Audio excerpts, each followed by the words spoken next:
வணக்கம், welcome to ருசித்திரு. இன்றைக்கி ரொம்பவே சுவையான தக்காளி ஊறுகாய் தான் நான் செய்ய போகிறேன். அதுக்கு முன்னாடி நம்மளோட சேனலை மறக்காமல் சப்ஸ்கிரைப் பண்ணிக்கோங்க. தக்காளி ஊறுகாய்க்கு 2 கிலோ அளவு நாட்டு தக்காளியாக எடுத்திருக்கேன். நாட்டு தக்காளி புளிப்பாக இருக்கும், நான் அதனால தான் இதை சூஸ் பண்ணி எடுத்திருக்கேன். இதுக்கு வெங்காயம் சேர்த்துக்க போகிறோம். சின்ன வெங்காயமோ பெரிய வெங்காயமோ பார்த்து ஒரு 1/4 கிலோ அளவு எடுத்துக்கோங்க. 150 கிராம் பூண்டு எடுத்துக்கோங்க. இப்போ தக்காளியும் வெங்காயத்தையும் நல்லா வாஷ் பண்ணிவிட்டு குட்டி குட்டி பீசஸாக கட் பண்ணி எடுத்துக்கலாம். இதை நான் அரைச்சி எடுக்க போகிறேன். அதனால ஒரு மிக்ஸி ஜாரில் கட் பண்ணி எடுத்த தக்காளியை சேர்த்துக்கலாம். இப்போ கட் பண்ணி வச்ச வெங்காயத்தையும் சேர்த்துக்கலாம். இப்போ தோல் நீக்கின பூண்டு இதையும் சேர்த்து நான் நல்ல பேஸ்ட்டாக அரைச்சி எடுத்துக்க போகிறேன். இப்போ அரைச்சாச்சு. இந்த பேஸ்ட்டை ஒரு கடாயில் மாற்றிக்கிறேன். இப்போ பேலன்ஸ் உள்ள தக்காளியும் வெங்காயத்தையும் அரைச்சி எடுத்துக்கிறேன். இதையும் நம்ம இந்த கடாயில் மாற்றி இதை நல்லா கொதிக்க வச்சுக்க போகிறோம். இப்போது அடுப்பில் வச்சு நல்லா கைவிடாமல் கிளறிட்டே இருங்க. இது நுரைச்சி நல்லா பொங்கி வரும். இந்த ஸ்டேஜில் அடுப்பை சிம்மில் வச்சுட்டு நல்லா கொதிக்க வச்சிடலாம். இதில் உள்ள தண்ணி எல்லாம் வற்றி நமக்கு வரணும்.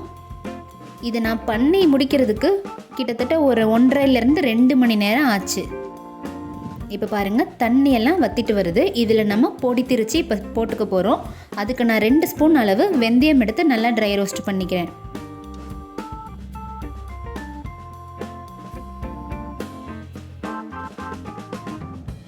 இப்போது 20 நம்பர் அளவு இருக்கிற மாதிரி நான் வரமிளகாய் எடுத்து நல்லா ரோஸ்ட் பண்ணிக்கிறேன்.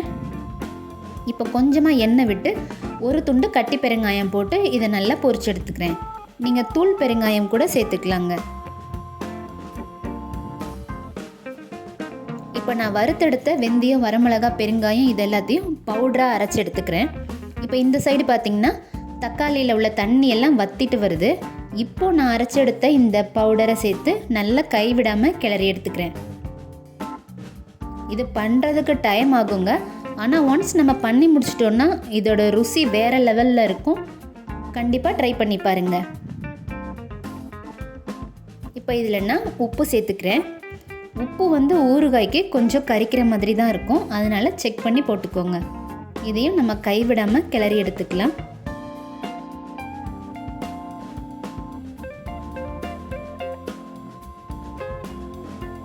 இப்போ இதில் கடுகு தாளித்து விட்டுக்கிற போகிறேன்.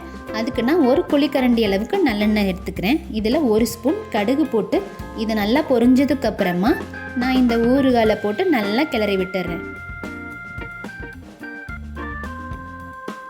இந்த ஊறுகாயில் கொஞ்சம் கூட ஈரப்பதம் இருக்கக்கூடாதுங்க. நல்லா நம்ம ட்ரையாக வர வரைக்கும் கிளறி விட்டுட்டே இருக்கணும். இதில் இன்னும் கொஞ்சம் கூட 1 குழிக்கரண்டி அளவு நல்லெண்ணெய் நல்லா ஹீட் பண்ணி இதில் விட்டு நல்லா கிண்டிகிட்டே இருங்க.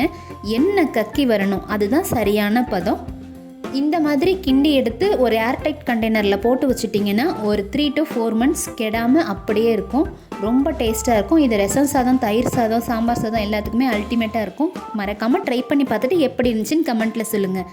இந்த தக்காளி ஊறுகாய் ரெசிபி உங்களுக்கு பிடிச்சிருந்தா லைக் அண்ட் ஷேர் பண்ணுங்கள். நம்மளோட சேனலை மறக்காமல் சப்ஸ்கிரைப் பண்ணுங்கள்.